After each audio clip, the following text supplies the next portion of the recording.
Hello and welcome to Todd Rolls Dice. We're going to take a look at the latest warband to be entering the Embergard.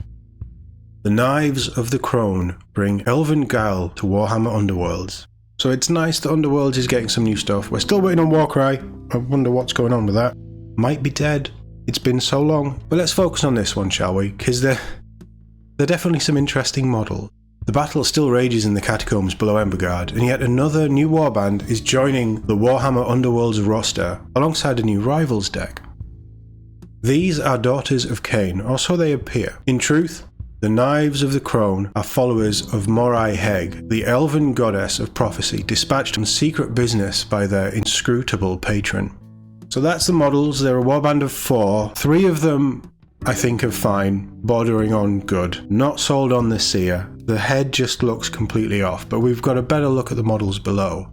Long thought dead, Morai-Heg has been appearing in visions to her prophetess Rethusa the Crone Seer, which was she like a big bird model with wings and stuff? Beautiful model that came out at the end of AOS 3.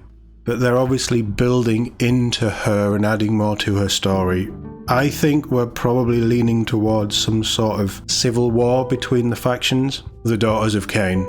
We'll see. That's where I'm guessing. In proper AOS, they haven't got their battle tome yet, so I'm expecting that to be where this is going. But the Knives of the Crone are the first dedicated miniatures we've seen for elves inducted into her cult. Well, surely the miniature for the Crone Seer was a dedicated miniature for her. We'll go with it. It's fine. Presumably, there's a groundswell of clandestine religious fervour among the Cainites, which makes me think there's going to be a civil war. They are led by this seer, Cairna Vix, who reads the viscera of slain foes to glean a deity's desires. Yeah, that checks out. A cadre of killers ensures Vix's visions come to pass. Tazari is Cairna's strong right hand, while Crater eagerly butchers those who draw her master's gaze. Finally, the arbalist Asfel stands ready to put a crossbow bolt through distant foes. So we have the seer there. Like I say, that head just looks a little bit off. It might be the hair.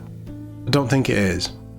I think the hair, like looking at the back of the hair there, I think it's quite a nice sculpt. I like the pose. I kind of like the arm up, the knife out. Reminds me very much of that Conan-y vibe that I think they do so well with AOS. I just think the head is off. I'm okay with it.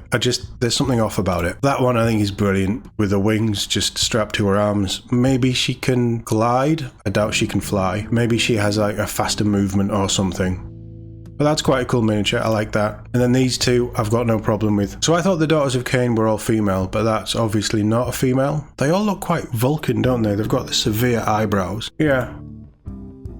I don't think they're bad. I think we've seen better Underworld warbands. The one that stands out to me the most, the Skaven were pretty cool in the launch box, but the Seraphon were really nice. But yeah, I think they look okay. There's just the odd little thing here and there that just puts me off. So this is a mastery warband that wants to fight, using unique rules that reward successful attacks, making them a little bit trixier than a straight-up strike warband. They work around their Rituals of Prophecy roll, which you make at the start of each turn, and again each time you successfully attack, so it's going to happen quite a lot. Roll 4 dice and consult the table. If your symbols match, you might fulfill 1 or even 2 prophecies, allowing you to cycle your deck or boost your attacks or saves. We've got the first 2 have one option, one pairing each, and then the other one, the third one, is a mix of any of the other symbols by the looks of it. But the prophecy table, result 1, Foretold Slaughter. The next time you pick a melee weapon as part of an attack this battle round, that weapon has Critical Grievous for that attack, Foretold Wisdom. Look at the top deck of your objective card. Put that card on the top or bottom of that deck, and Foretold Protection. The next time you make a save roll this battle round, you can immediately reroll 1 save dice in that save roll. So there's obviously quite a lot of little tricks and nuances that you may have access to. It seems very elven, doesn't it? How they do the Eldarian 40k with the fate dice and stuff. Not fate dice. I can't remember what they're called. But they had access to something similar where you'd have a little pool of things that you can use. It sounds like you need to use these as soon as you roll them, but we'll see. As you can imagine from elves, the knives of the Crone are great at attacking but fragile in defense, so you must choose your attacks wisely. Overstretch in search of revelation, and you might not see your end coming. They sound like they'll have quite a high skill ceiling, but they have access to quite a few things to make them a little bit horrible to fight, which sort of tracks as well, I think. But interesting. And now onto the new deck, Realmstone Raiders. Mastery Warband requires a suitable Rivals deck to go with it, which is where Realmstone Raiders comes in. It focuses on deck manipulation via the power of Emberstone, the Realmstone of Akshi. As your Warband fights, it earns the opportunity to raid, that is to say, reveal the top card of your deck. If you find one of the Emberstone cards in the deck, you can choose whether to keep it at the top of the deck or send it to the bottom, which I think is that icon there. So they show off, I think there's 4 cards that they show off. One from the Rivals deck, and then the others are like existing ones. This article is linked in the description below. I'm not going to go through it because I don't understand the game anyway, so it'd be pointless me telling you what I think. But if you want to know more, do check out the article. It is linked in the description. Most Emberstone cards have an additional ability which can be played when they're raided, granting a totally new way to interact with your deck. It's a powerful mechanic. You can cycle your deck or fire off unexpected instant ploys and upgrades, rewarding aggressive play. After all, you have to attack before you can raid. So this just looks like it's bringing in a new way to play. They're doing this with Kill Team a lot. Every expansion or every new, in this case, deck, they're tweaking how the game works and giving you new things to do just to keep it fresh, which I'm all for. So there's 3 other options there. Of course, the Knives of the Crone can be paired with any Rivals deck, while Realmstone Raiders can mix it up with every Warband. The potential for combos is growing, and you'll be able to hit those combos soon when these 2 items go on pre-order. So they're probably going to be up for pre-order pretty quickly. Underworlds is an odd one. I reckon they can just throw out a Warband and a Rivals deck. They can tag it in with any other release because it's such a small part of what they do. I wouldn't be surprised if it goes up this weekend, regardless of what else comes out.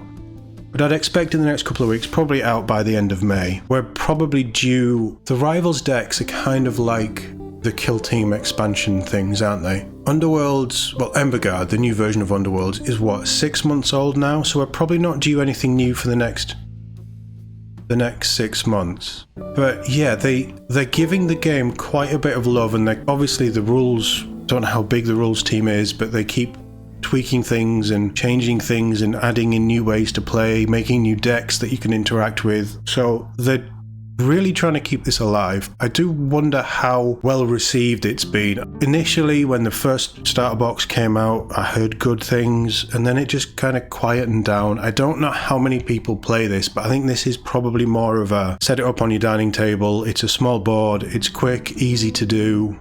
You don't need to overthink about setting a game up, much like you do with AOS and 40k Horus Heresy. So maybe that's why it kind of flies under the radar a bit, but I just don't seem to see a lot of love for Underworlds. I'm interested in it. I think the models in the starter box are quite cool. I quite like some of the warbands.